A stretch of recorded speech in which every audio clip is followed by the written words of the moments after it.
everybody, my name's Kelly. I'm here for a Thrifty Notion to share some tips for choosing fabrics when you're new to making your own clothes.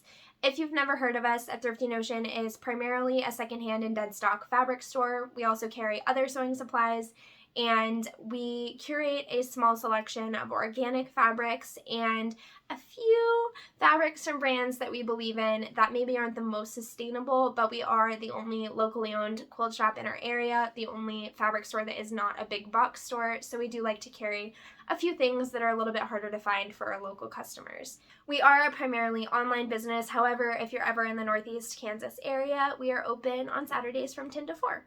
So jumping right into the fabrics, the first thing I want to say is for anyone who is super new to this, fabrics vary from manufacturer to manufacturer. They vary in quality, they vary in weight, and just because a fabric is the same fiber type or even the same weave type as something you've used before or felt before, that doesn't mean that it's going to feel exactly like the other fabric you've used. Just because there are so many factors that go into making a fabric that affect how heavy it is, how thick it is, how it feels, that they just vary a lot. And I just want to put that out there.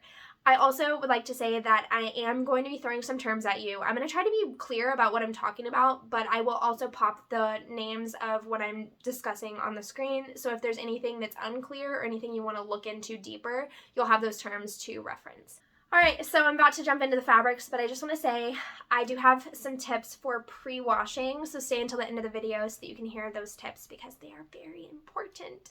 So, the first thing I would recommend sewing with is a plain weave cotton. A lot of people are very drawn to quilting cottons when they first start sewing because there is usually a huge quilting cotton selection at most fabric stores, and it's generally very brightly colored. There's lots of options, there's really cool prints, but I will say that my personal opinion is that quilting cotton isn't the greatest thing to make apparel out of. So obviously I would never say that you can't make clothing with quilting cotton. You can if you want to, and there are some garments that are a little bit more suited to that. However, I would say generally speaking, quilting cottons wrinkle a lot more than some other cotton fabrics do, and it's just a little bit safer, in my opinion, to choose an apparel cotton. However, all cotton fabrics are going to wrinkle some, and it's totally your choice at the end of the day. I also want to say that some quilting cotton companies, I believe Art Gallery Fabrics and Cloud9, potentially even Birch Fabrics. Cloud9 and Birch are both organic companies, and Art Gallery just makes some really awesome collections. They all, I believe, use a poplin, and so if you're looking at quilting cottons and you see them called a cotton poplin, I would say those are generally a little bit more suited to apparel as well, just because cotton poplin is generally more of an apparel fabric. So my first fabric here is a cotton lawn, which is a plain weave cotton similar to cotton poplin or quilting cotton. However, it's usually a bit lighter weight. It's a little bit flowier, a little bit breezier, and it's great for things like summer dresses, blouses, skirts. You could make a button-up shirt. It's definitely going to be lighter weight, and you're going to want to interface the collar, button placket, and cuffs. But you can make all sorts of things with this. It's beautiful to wear, it's so nice and breezy and breathable, and it would also work great for home decor projects like curtains and things like that. This next fabric is a cotton poplin, so this is what I was just talking about, and it is a little bit crisper and very smooth, which is similar to the lawn. Lawns are also very smooth, so this is going to be very easy to sew, very easy to press. The crispness will start to fade the more you wash it, so it'll become softer and softer the more it's washed. But this again would work for all of the same things as the lawn, and it is a slight bit heavier and a little more densely woven, it feels like, but again, that will vary a little bit from company to company. The next fabric is a cotton shirting, and shirtings are a little bit of a tricky name because there's no real requirements for what a fabric needs to be called a shirting. However, it's usually just a plain weave cotton or cotton blend fabric. So when you're looking for shirtings, they're normally going to be cotton or cotton polyester blends. Both are very easy to work with. I personally prefer 100% cotton just because it's a little bit more breathable, but both are great to sew. And this one is a woven plaid. So this plaid is not printed on, it's woven into the fabric using different colored yarns. And these are also fun because a lot of the times they have kind of a reversible print. If you want to use either side, you totally can. Actually, this one's technically inside out. So this is what it's supposed to look like. And I just really like these, and Like I said, shirtings vary a little bit from manufacturer to manufacturer, but generally they're very easy to work with.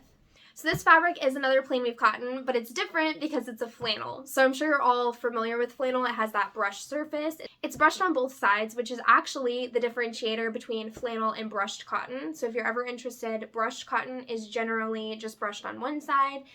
Flannel is brushed on the inside and the outside. So if you're looking for something for a specific purpose and you want it brushed on both sides, I would look for a flannel. I will say that I have seen those terms used interchangeably, but generally speaking, that's the difference.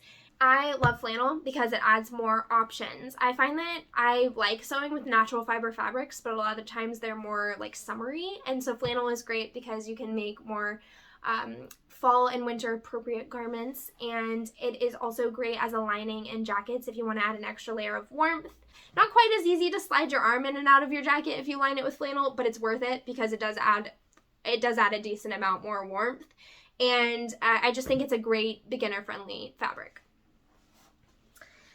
All right, my last two are smaller pieces, and this one is more of a general tip that I would say looking for blends with cotton is also a great option. So I mentioned before that some shirtings are made out of cotton and polyester, and that will generally be just as easy to work with as a plain weave cotton fabric would be.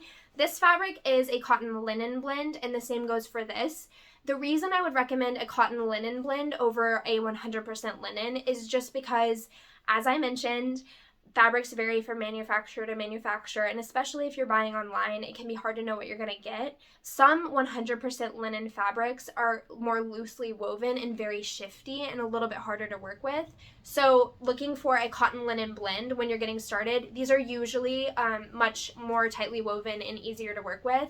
They're also usually a little bit less expensive than 100% linen, so it has less of an investment, but it still has that extra sturdiness and slubbiness that linen usually has. It's just slightly different than a 100% cotton fabric, and you can find these blends. I think this one might be a 45-55 blend, but you can find like 30% linen, 70% cotton. There's tons of options out there, and they're generally all pretty close to the same weight in my experience. So my last fabric I want to recommend is cotton corduroy. This one specifically would be a good choice because it has a very tiny wail. So this is from Cloud9. Sometimes this is referred to as baby cord. Other times it's just called like small wail corduroy. There are lots of different names. Sometimes corduroy is also sold by the number of wails per inch. So the more wails it has per inch, obviously the smaller they are. And I would say that smaller wail corduroy is easier to work with just because it doesn't have such distinct ribs in it that kind of cause it to move around on itself when you're sewing like two sides together. So this would be good for when you're just getting started if you want to sew something with a little more texture. This one I think I mentioned is from Cloud9. It's an organic fabric company, and they do these for some of their collections, so they have some really fun prints, and I would recommend this fabric. It's very nice. So that's all the fabrics I have to show you, but I do have a couple more tips. First of all, I will say if you're feeling a bit more ambitious, if you've sewn a few things and you want to branch out, I think rayon, viscose, tinsel, lyocell, there's a lot of names for it. It's a great fabric. Rayon and viscose are generally the less sustainable versions of this fabric.